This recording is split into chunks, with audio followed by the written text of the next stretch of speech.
Well, I know the events that we're here to talk about today are incredibly difficult to relive. Your proud service as an election worker took a dramatic turn on the day that Rudy Giuliani publicized a video of you and your mother counting ballots on election night. President Trump, Rudy Giuliani, and others claimed on the basis of this video that you and your mother were somehow involved in a plot to kick out observers, bring suitcases of false ballots for Biden into the arena, and then run them through the machines multiple times. None of that was true, was it? None of it. I'd like to show you some of the statements that Rudy Giuliani made in a second hearing before the Georgia state legislators, a week after that video clip from State Farm Arena was first circulated by Mr. Giuliani and President Trump. I want to advise viewers that these statements are completely false and also deeply disturbing. Tape earlier in the day of Ruby Freeman and Shay Freeman Moss and one other gentleman quite obviously surreptitiously passing around USB ports as if they're vials of heroin or cocaine. I mean, it's obvious to anyone who's a criminal investigator or prosecutor they are engaged in surreptitious illegal activity again that day. And that's a week ago, and they're still walking around Georgia lying. They should have been questioned already. Their places of work, their homes should have been searched for evidence of ballots, for evidence of USB ports, for evidence of voter fraud. That video was from Rudy Giuliani's appearance at a Georgia State Senate hearing on December 10. How did you first become aware that Rudy Giuliani, the president's lawyer, was accusing you and your mother of a crime?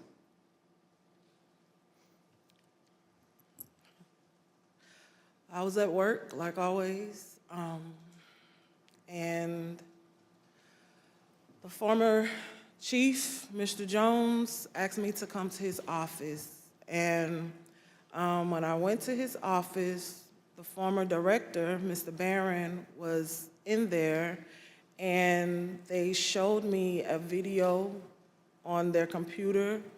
It was just like a very short clip of us working at State Farm, and it had someone on the video like talking over the video, just saying that we were doing things that we weren't supposed to do, just lying throughout the video.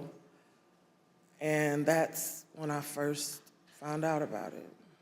And were there social media posts that they showed you responding to those false claims?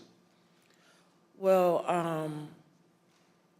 when I saw the video, of course, the first thing that I said was like, why? Why are they doing this? What's going on? And they, just told me that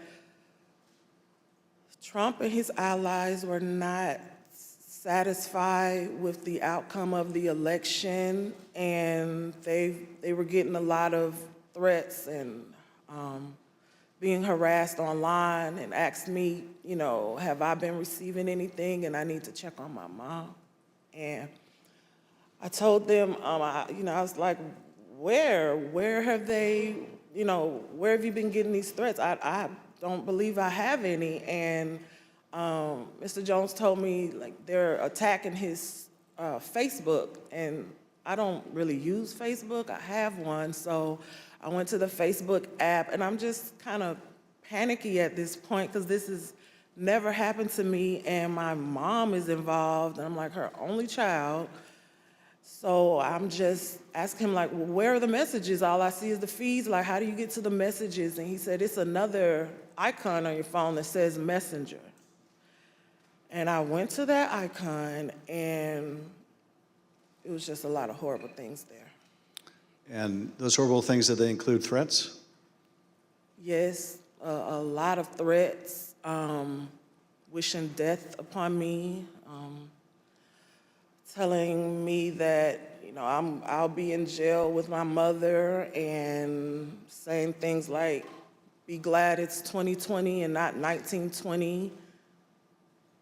That's, yeah. Were a lot of these threats and vile comments racist in nature? A lot of them were racist. A lot of them were just hateful. But yes, sir. In one of the videos we just watched, Mr. Giuliani accused you and your mother of passing some sort of USB drive to each other. What was your mom actually handing you on that video? A ginger mint. It wasn't just Rudy Giuliani. We heard President Trump make these false allegations repeatedly during his call with Secretary Raffensperger. Let's listen to a portion of what he had to say about you and your mother. We had at least 18,000, that's on tape. We had them counted very painstakingly, 18,000 voters having to do with Ruby Freeman. She's a vote scammer, a professional vote scammer and hustler. Donald Trump attacked you and your mother using her name 18 times on that call. 18 times.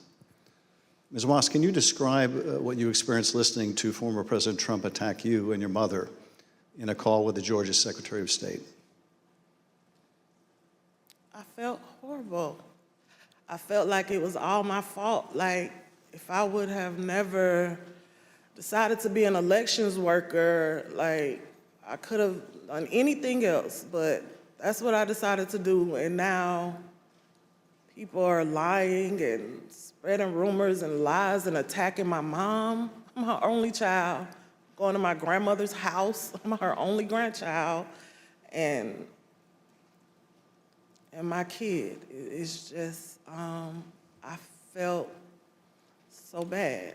I just felt bad for my mom, and I felt horrible for picking this job and being the one that always wants to help and always there, and never missing not one election. I just felt like it was my fault for putting my family in this situation. Well, it wasn't your fault. Your mother was kind enough to come speak with us earlier. Let's listen to her story in her words. My name is Ruby Freeman. I've always believed that when God says that he'll make your name great, but this is not the way it was supposed to be. I could have never imagined the events that followed the presidential election 2020. For my entire professional life, I was Lady Ruby. My community in Georgia, where I was born and lived my whole life, knew me as Lady Ruby.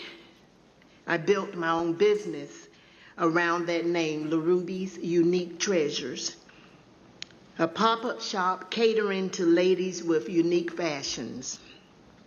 I wore a shirt that proudly proclaimed that I was, and I am, Lady Ruby. Actually, I had that shirt on. I had that shirt in every color. I wore that shirt on Election Day 2020. I haven't worn it since, and I'll never wear it again. Now I won't even introduce myself by my name anymore. I get nervous when I bump into someone I know in the grocery store who says my name. I'm worried about who's listening. I get nervous when I have to give my name for food orders. I'm always concerned of who's around me. I've lost my name, and I've lost my reputation. I've lost my sense of security, all because a group of people, starting with number 45 and his ally, Rudy Giuliani, decided to scapegoat me and my daughter, Shay, to push their own lies about how the presidential election was stolen. Ms. Moss, how has this experience of being targeted by the former president and his allies affected your life? It's turned my life upside down. I no longer give out my business card. I don't transfer calls. I don't want anyone knowing my name. don't want to go anywhere with my mom because she might yell my name out over the grocery aisle or something. I don't go to the grocery store at all. I haven't been anywhere at all. I've gained about 60 pounds.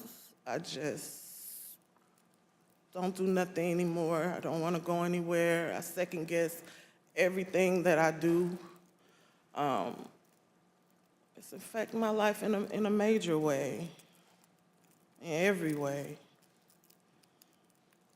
all because of lies. For me doing my job, same thing I've been doing forever.